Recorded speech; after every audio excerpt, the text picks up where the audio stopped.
दोस्ती का रिश्ता सबसे प्यारा है, दिल से दिल का बंधन संभारा है। खुशियों में साथ, गमों में भी साथ, सच्चा दोस्त है जिंदगी का साथी।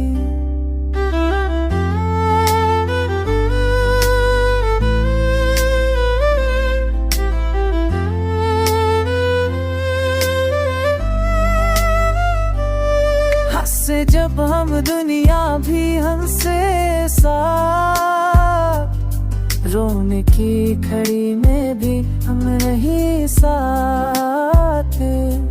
हर मुश्किल हर रास्ता आसान लगे, जब दोस्त का हाथ हमेशा पकड़े।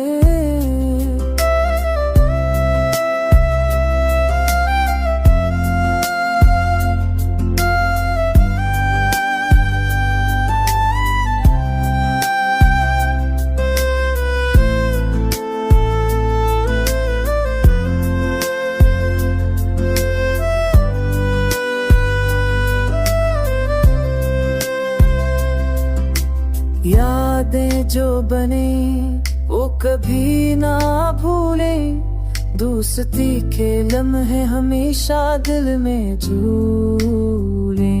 बातें छोटी या बड़ी सबकी कदर है, दोस्ती में प्यार और वफा की कदर है। वक्त के ये साथ भी ये रिश्ता मजबूत रहे, हर पल हर लम्हा दिलों में जो आ रहे। दोस्ती का रंग कभी मध्यम ना हो, ये रिश्ता हर हाल में कामिल और कामिल हो। दोस्त है तो जिंदगी में रोशनी है, दोस्त के बगैर हर लम्हा सुनसान है। दुआ है कि दोस्ती हमेशा कायम है, दोस्ती के नाम हर दिल खुशियों से भर जाए।